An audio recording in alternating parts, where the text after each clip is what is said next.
Hello everyone! Finally! Ito na nga ang iniintay ko. After 2 years, makakabilik na uli ng Pilipinas. Finally, nandito na tayo sa Manila. Tara at isasama ko kayo sa mahabang naging biyahe namin.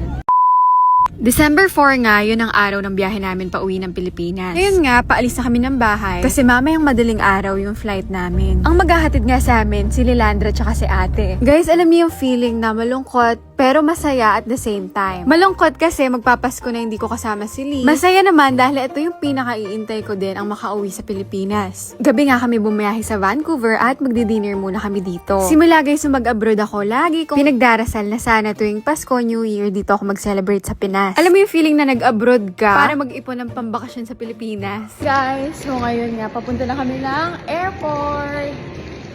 So, 24 hours ang aming flight.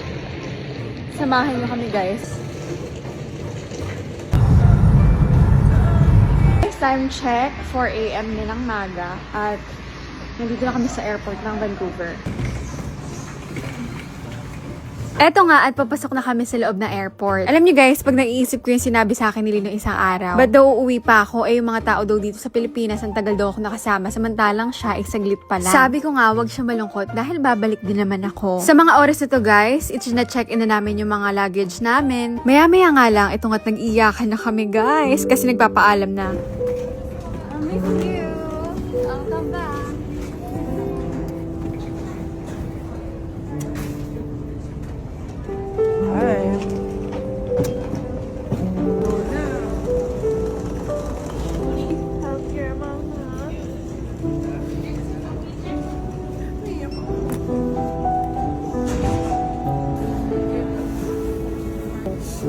Pray parate.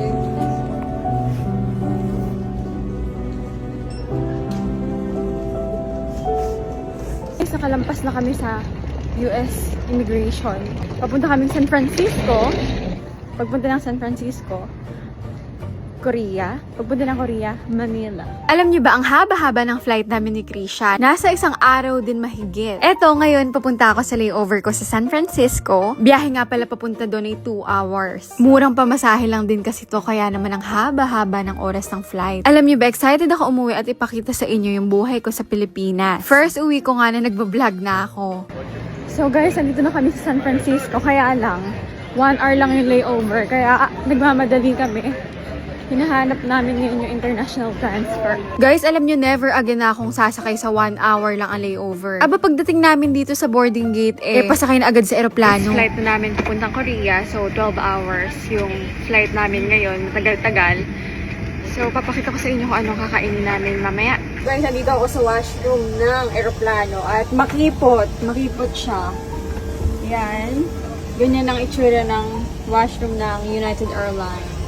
Medyo makipot. Totoo pala talaga yung gantong eksena. Kasi nga dito natutulog ako. Aba, narinig ko lang yung pork or chicken. Nagising ako bigla. Ang pinili ko nga ay chicken with rice. Syempre, laging with rice dapat, di ba? United Airlines nga pala yung nasakyan namin. Okay naman yung food nila. Nagustuhan ko naman. At okay naman, okay yung service. Sakay ko na ito papuntang Korea at 12 hours nga, guys, na mabuburyo ako dito sa aeroplano. Aba, ilang movie na nga ang napanood ko. Hindi ko na napakita, pero 3 meals ang binigay nila sa amin. Kaya busog na busog talaga ako. After 12 hours, finally, nandito na ako sa Korea. Si Krisha, nakapunta na dito sa Korea, pero ako hindi pa. Guys, alam nyo ba ang angas dito? Kala mo talagang nasa Korean teleserye ka. Na-amaze ako sa mga itsura ng tao, salita ng mga tao. Kala mo talaga, k-drama eksena eh. Sobrang laki pala ng airport nila, guys, kaya nag-train kami papunta sa Terminal 1. Guys, nandito kami ngayon sa Korea. Maghahanap kami ngayon ng pagkain.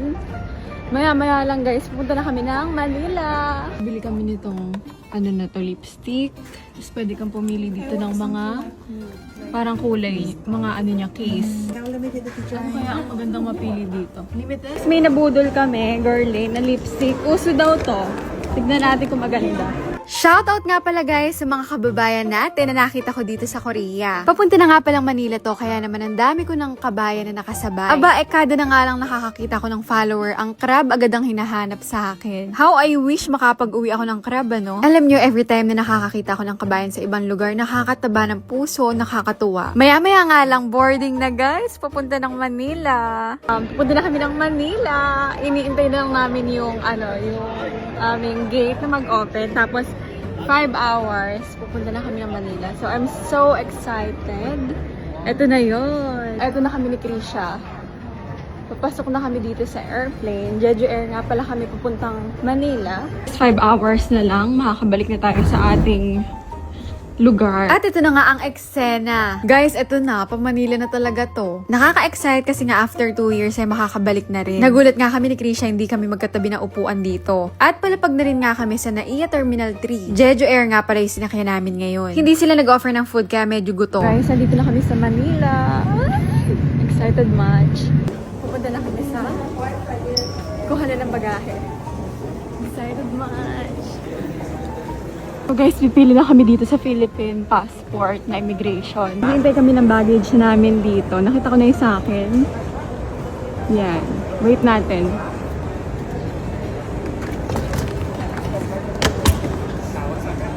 Finally, nandito na tayo sa Manila. So, isang maleta na lang iniintay natin. Lalabas na tayo. Andun sila mami nag-iintay. Lalabas na kami. Sila mami nag-iintay. Tignan natin. Baka ibang airport yung napuntahan. Masan sila? Ayun! Ay! Ayun!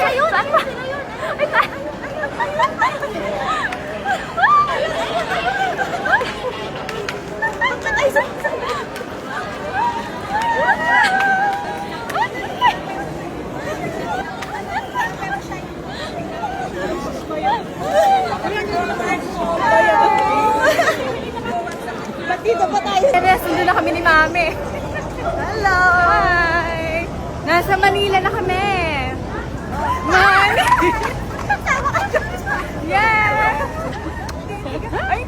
Guys, welcome to Manila. Ayan, nandito na yung sundo namin. O siya, sige na guys, yun na lang muna ang share ko for today's vlog. Abangan nyo na lang yung mga next ganap ko dito sa Philippines. O pahinga muna sa Krabbing ha. Pagbalik ko na lang ulit ng Canada. Ngayon, i-enjoyin ko muna yung bakasyon ko dito sa Pilipinas. At yun lang naman ang share ko for today's vlog. Thank you for watching. Bye!